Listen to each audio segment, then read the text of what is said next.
নমস্কার বন্ধুরা, কেমন আছো তোমরা সবাই? আশা করি তোমরা সবাই খুব ভালো আছো এবং সুস্থ আছো। তো welcome back to my channel gossip with Rups. তো নতুন আরও একটা ভিডিও নিয়ে চলে এসেছি। দুদিন বাদে দুদিনের সমস্ত কন্টেন্ট মিস হইয়া গেছে আমার। বিয়া বাড়ি ছিল, বাড়ির বিয়া বইলা কথা। কত কত কন্টেন্ট, বাপরে! ওইদিকে কী সমস্ত কমিউনিটি পোস্ট, ওইদিকে বাচ্চার গুণধর বাবার তো চলছেই, বউ বেচা তো চলছেই। হ্যাঁ, সমস্ত কিছু মিস হয়ে গেল, স্বাদের অনুষ্ঠান সমস্ত কিছু মিস হয়ে গেল। তা যাই হোক, তো সমস্ত জগা খিচুড়ি বানিয়ে এক জায়গায় করে আমি কিছু আমার বক্তব্য রেখে যাব, ঠিক আছে? তোমরা কিন্তু শুনবে, হ্যাঁ একদম, কিন্তু চলে এসো, ভিডিও দেখতে চলে এসো।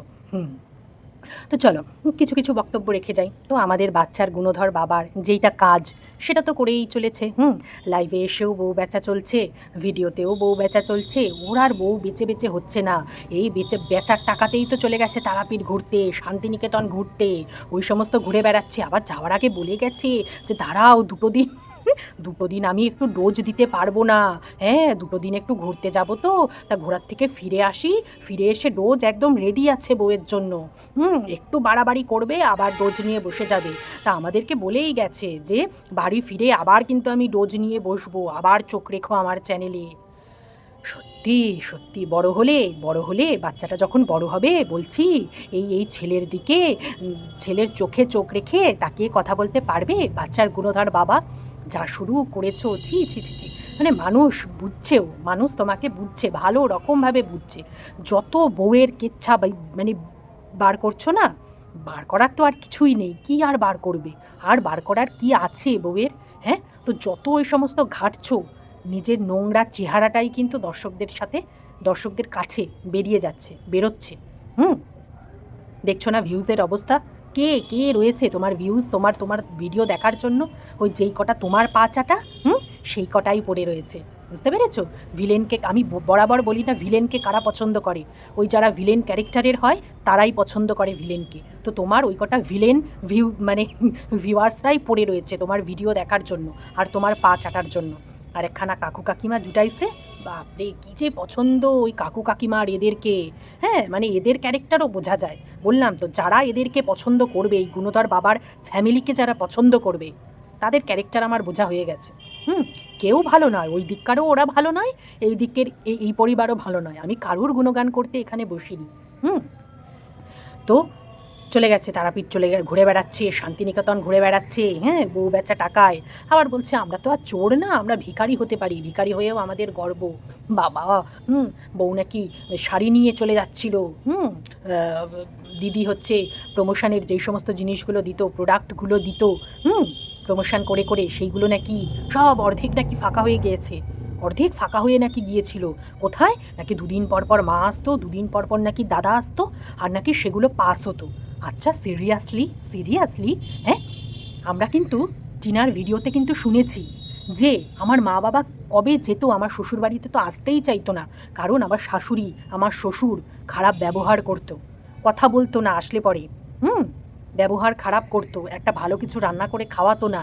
তা তারা যখন এই রকম বিহেভিয়ার পেতো, এরকম মানে ব্যবহার পেতো শাশুড়ির কাছ থেকে, শ্বশুরের কাছ থেকে, তখন তারা কোথায় আসতো? হ্যাঁ, কোথায় আসতো? আর আমরা তো দেখিও নি কটা ভিডিওতে ওর বাবাকে, ওর মাকে, ওর দাদাকে যেতে দেখেছো তোমরা ওর শ্বশুর বাড়িতে? কটা ভিডিওতে দেখেছো? ওই যদি কোনো অনুষ্ঠান হতো কৃষ্ণনগরে ওর মামা বাড়িতে বা বাতকুল্লায়, ওই যে পাশেও তো রয়েছে ওদের আত্মীয়, ওই কোনো অনুষ্ঠান পারপাসে তখন দেখা মিলতো ওর মায়ের। ওর বাবা তো তাও অত যেতই না, হয়তো মা যেত, ওই দাদা হয়তো যেত। এটা টিনার মুখ থেকেই আমরা শুনেছি যে আমার মা, আমার বাড়ির কেউই আমার শ্বশুর বাড়িতে আসতে চাইতো না। কিসের জন্য? খারাপ ব্যবহারের জন্য। আর আমাদের বাচ্চার গুণধর বাবা আমাদেরকে শোনাচ্ছে, ও বাবা, দুদিন পর পর নাকি জিনিস নিতে চলে আসতো। ওরা তো আর খেয়ে পড়ে এতদিন থাকেনি, মেয়ে যতদিন বড় হয়েছে ততদিন তো আর মানে শাড়ি পরে থাকেনি, নাইটি পরে থাকেনি, চুড়িদার পরে থাকেনি, বা খেয়ে দুটো ভালো মন্দ খেয়েও থাকেনি যে মেয়ের বাড়িতে চলে আসতো জিনিস নেওয়ার জন্য। খালি হাতে আসতো, আর নাকি দুটো তিনটে ব্যাগ ভরে ভরে মেয়ে নাকি পাঠিয়ে দিত। বাপরে, যা শগুন একখানা শাশুড়ি বসে থাকতো, সেই শগুন শাশুড়ি, শগুন শ্বশুর, তারপরে শগুন বর, ওদের চোখ এড়িয়ে নাকি দুটো তিনটে ব্যাগে করে টিনা নাকি পাঠিয়ে দিত জিনিসপত্র। ভাবতে পারছো কত যে মিথ্যে কথা বলতে পারে এরা? তা কই এই কথাগুলো এতদিন বলনি? হ্যাঁ, এতদিন বলনি, এতদিন মনে ছিল না বুঝি? হঠাৎ করে মনে পড়েছে সেই দিনকে না, তার জন্য এখন আবার এই সমস্ত কথাগুলো বলতে বসেছো। আর যদি প্রোডাক্টগুলো দিয়েও থাকে, হ্যাঁ, ওই প্রোডাক্টগুলো কি করবে মানুষ? তখন গাদা গাদা সব প্রমোশনাল ভিডিও সবাই করতো, অ্যাডগুলো করতো সবাই, গাদা গাদা জিনিসপত্র সবাই পেত। ওগুলো তো একটা মানুষের পক্ষে মাখা সম্ভব নয়, সারা বছর মাখলেও ওগুলো শেষ হবে না। তো ওগুলো তো মানুষ এমনিই সবাইকে বিলিয়ে দেয়, একে তাকে, পাড়ার আশপাশের সবাইকে, আত্মীয়দের মধ্যে এমনিই সবাই যারা যারা ইউটিউব করে, যারা যারা প্রমোশনাল ভিডিও করতো সেই সময় তো প্রচুর এরকম অ্যাড আসতো প্রত্যেকটা ইউটিউবারের। তো তারা সবাই ওই রকম নিজেদের আত্মীয় স্বজনদের মধ্যেই সমস্ত কিছু বিলিয়ে দিত। সেটা তো খারাপ কোনো বিষয় নয়, নিজের মাকে দিচ্ছে, সেটা কি এতে এতে মানে আবার ভিডিও খুলে সেটা আবার বলতে বসতে হবে সেটা, যে ওই রকম আবার পাঠিয়ে দিত অর্ধেক নাকি বাক্স খালি, দিদি যেইগুলো পাঠাতো, বাপরে বাপ, ওগুলো বুকে জড়িয়ে কি ওপরে যাওয়ার প্ল্যান করেছিলে? হ্যাঁ, ওগুলো কি বুকে জড়িয়ে রাখতে? কি আশ্চর্য, কি মেন্টালিটি এদের, খালি ভাবো। তো যাই হোক, এই দিকে গেল বাচ্চার গুণধর বাবা শুধরাবে না, ও বলে লাভ নেই। হ্যাঁ, তো যত ভিডিও বানাবে তত তাকে আরও উলঙ্গ করতে বসে পড়বো ভিডিও বানাতে। এটাই হচ্ছে বিষয়। আচ্ছা, তো যাক, এইদিকে দুদিন শান্ত আছে, আবার তারাপীঠ থেকে শান্তিনিকেতন থেকে ঘুরে আসুক, তারপরে আবার এইদিকে শুরু হবে কেচ্ছা উছলানো। আচ্ছা, তা এবার আসি টিনুর ভিডিওতে। ওহ টিনু, কি করে রেখেছো জীবনটা? হ্যাঁ, জীবনটাকে কি করে রেখেছো? একজনের পাল্লা থেকে বেরোতে গিয়ে আরেকটা কার পাল্লায় গিয়ে পড়েছিলে? কার পাল্লায় গিয়ে? মানে এই তো দেখছি তোমার বরের থেকেও খারাপ, তোমার বরের থেকেও খারাপ, তোমার সেকেন্ড বর। ছি ছি ছি ছি, কি জঘন্য ছেলে, কি জঘন্য! মানে ওর কথাবার্তা শুনলেই তো গা পিত্তি জ্বলে যায়। মানে কথাবার্তা সেই একটা গাইয়া একখানা টান। হ্যাঁ, মানে কথাবার্তা শুনলেই বোঝা যায় যে এর পেটে কোনো বিদ্যে নেই, পেটে বিদ্যে নেই। কীরকম সেই কালচার নেই কোনো, বোঝাই যায়। একবার ওর সাথে কথা বললেই মানুষ বুঝতে পেরে যাবে যারা শিক্ষিত। সেই একটা ছেলেকে আসলে কি করবে? ওরও বা দোষ আমি বলবো না, ও একটা জায়গার থেকে বাঁচতে এমন একজনকে চুজ করেছে, সেই সময় কিছু করার নেই। ও ভাবছিল যে হয়তো যে ওটাই ওর পক্ষে বেস্ট, এখান থেকে তো রেহাই পাবো, এই জায়গা থেকে তো রেহাই পাবো। যদিও ও অত কিছু ভাবনা চিন্তা করে তো তার সাথে আলাপ করতে যায়নি বা তার সাথে চ্যাট করতে যায়নি, তাই না? ও তো ভাবেইনি যে এই সমস্ত হয়ে যাবে। ও কি সংসার ছাড়তে চেয়েছিল? চায়নি তো, ওকে তো বাধ্য করা হয়েছিল, যার জন্য ও এফআইআরটা পর্যন্ত করেনি ওর বরের নামে। যদি এফআইআরটা করতো না, সেই দিনকে পালিয়ে পালিয়ে বেড়াচ্ছিল ভয়ে, গোষ্ঠী শুদ্ধ কিসের জন্য? এফআইআরটা যদি করতো তাহলে উচিত শিক্ষা পেত, কিন্তু ওই যে তখন তো অত কিছু ভেবে তো করেনি না।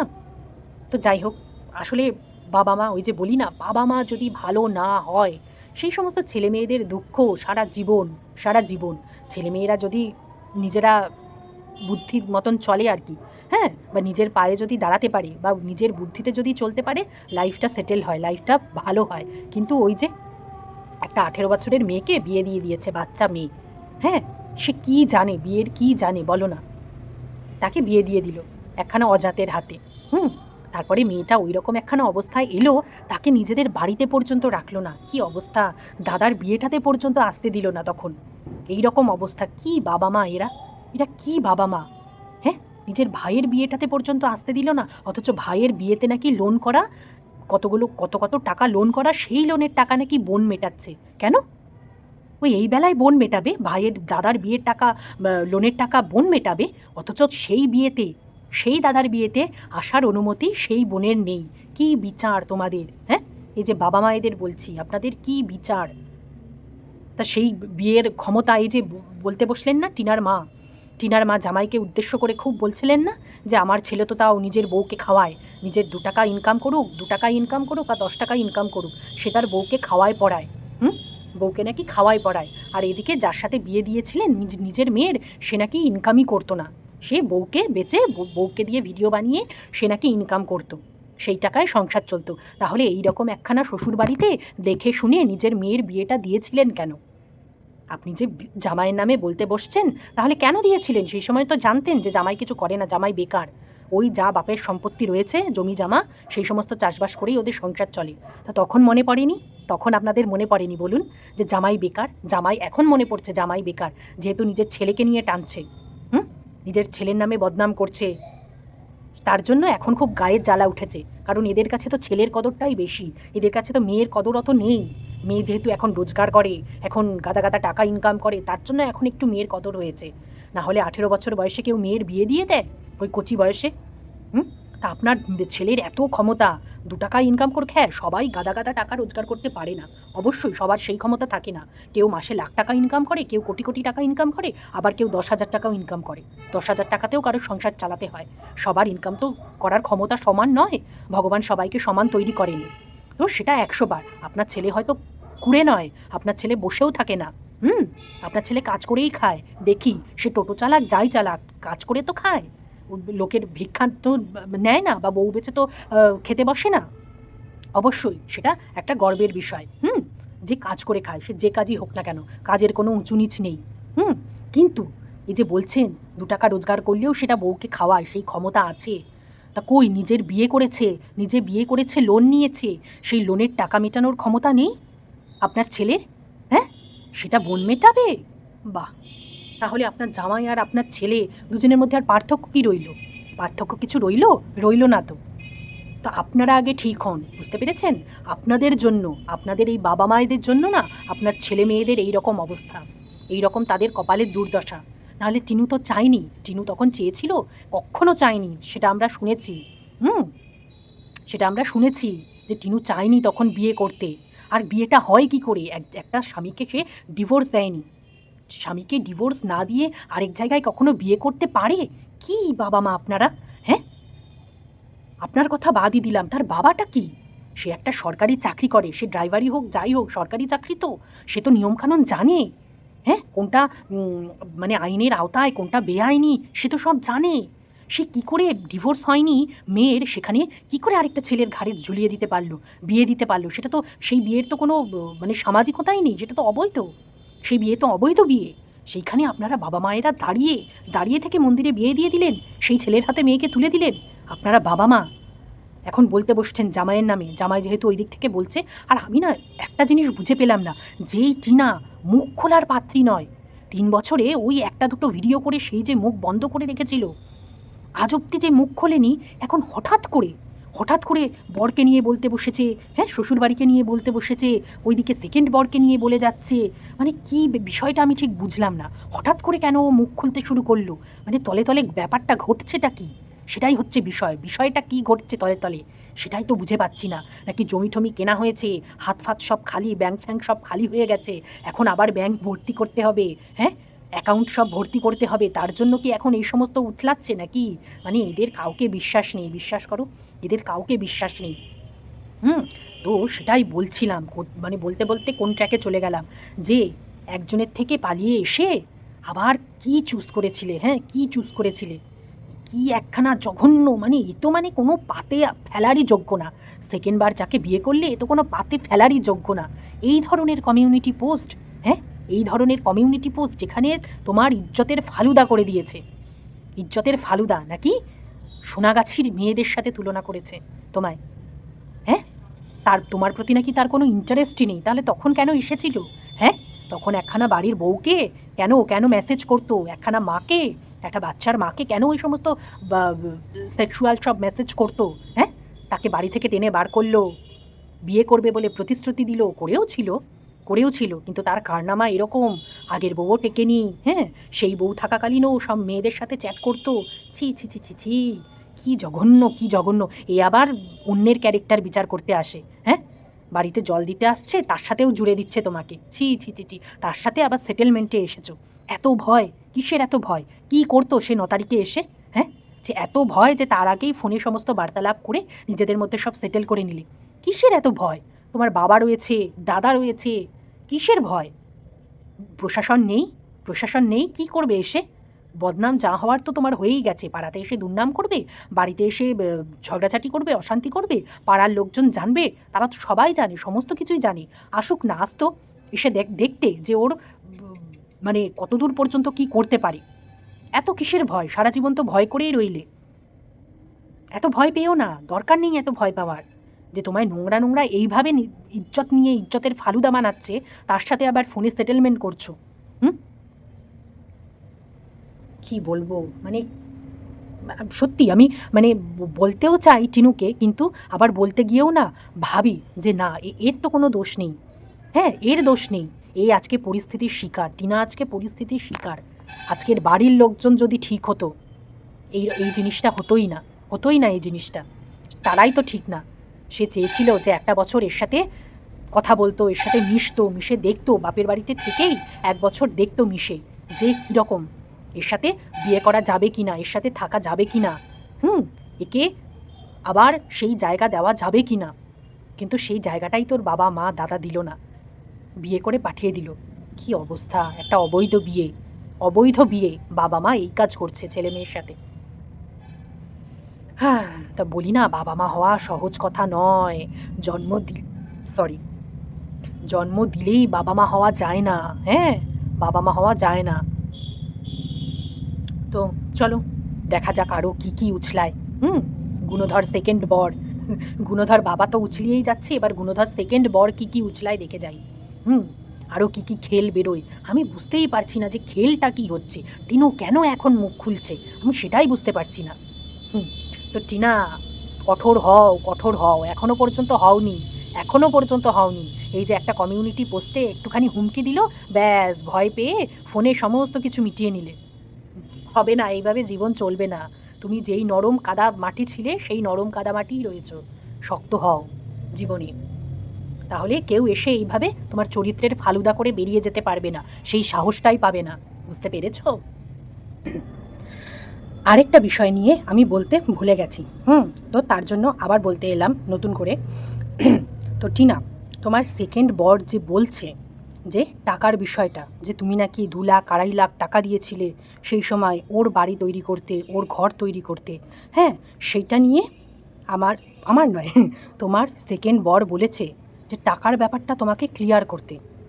যে কার টাকায় ওই ঘরটা হয়েছে আর তুমি তার পেছনে কত টাকা খরচ করেছো সেটা তোমাকে ক্লিয়ার করতে বলেছে। এই জায়গাটায় আমার একটু ডাউট হলো। আজকে যদি সত্যি টিনা যদি ওকে টাকা দিয়ে থাকতো, ওর বাড়ি তৈরি করার জন্য হোক বা ওর রুম তৈরি করার জন্য হোক, যদি থাকতো টাকা দিয়ে, আমার মনে হয় না ওর সেকেন্ড বর তাহলে লাইভ করে এই বিষয়টা বলতো। যদি সত্যিই টিনা টাকা দিয়ে থাকতো তাহলে আমার মনে হয় না, আর জানি না এই অবধি খেয়ে এসে এবার উল্টোপাল্টা বকেছে কিনা সেটা বলতে পারবো না, কিন্তু জ্ঞান তো ভালোই ছিল। হ্যাঁ, জ্ঞানের নারী তো টনটনে ছিল, এমন না যে একেবারে জ্ঞান ছাড়া হয়ে কথা বলেছে, সেসব তো নয়। তো এই জায়গাটায় আমার একটু ডাউট হলো, সত্যিই কি তুমি টাকা দিয়েছিলে? যেইটা আমরা জানি, আমরা জেনে এসেছি, তাহলে কি আমরা ভুল জেনে এসেছি? একজনকে কি শুধুই দোষারোপ করা হচ্ছে? হ্যাঁ, পরবর্তীকালে যখন তোমরা ফ্ল্যাটে থাকতে তখন হয়তো তোমার 2 লাখ টাকা বোধহয় সরিয়েছিল। তো সেটার জন্যও আবার তার এক্সকিউজ ছিল যে এই কারণে সরিয়েছি, সে যাই হোক, সেটার বিষয় আলাদা। কিন্তু বাড়ি তৈরির বিষয়ে যেটা বললো, তা আমার মনে হয় ওইদিকে ও সত্যি কথাই হয়তো বলছে। যদি সত্যি কথা না হতো তাহলে ওইভাবে লাইভে এসে জিনিসটা বলতো না, কিন্তু এটা আমার মতামত। তো এই জায়গাটাকে তোমাকে ক্লিয়ার করতে বলেছে। আমার মনে হয় না একজনের বিরুদ্ধে এরকম একটা মিথ্যা অ্যালিগেশন অন্তত দেওয়া উচিত। মানে মুখ খোলা উচিত। কন্ট্রোভার্সি ক্রিয়েটাররা বলছে যেহেতু তাকে নিয়ে, যে তোমার টাকায় তার ঘর হয়েছে, তার বাড়ি হয়েছে, সে জায়গায় তুমি চুপ করে রয়েছো, যদিও যা তোমার চরিত্রের চচ্চড়ি বানিয়েছে। হ্যাঁ, তো সেই জায়গায় দাঁড়িয়ে আমার মনে হয় না যে ওর সাপোর্টে কিছু কথা বলা উচিত। ও তোমার চরিত্র নিয়ে যেইভাবে বলেছে, তো সেই জায়গাটাতেও ওকে অবশ্যই ভিডিও করে বলার দরকার, ক্ষমা চাওয়ার দরকার সবার কাছে, যে এইভাবে তোমার চরিত্র নিয়ে, একটা মেয়ের চরিত্র নিয়ে যে এইভাবে বলেছে। বৌদিবাজি করে বেড়ায় আবার বড় বড় কথা। তো যাই হোক, এই জায়গাটা একটু ক্লিয়ার করো। এটা আমার মনে হলো ক্লিয়ার হওয়ার হয়তো দরকার আছে। এবার তোমাদের বিষয়। তো চলো, এটুকুই রাখছি তাহলে, টাটা বাই বাই।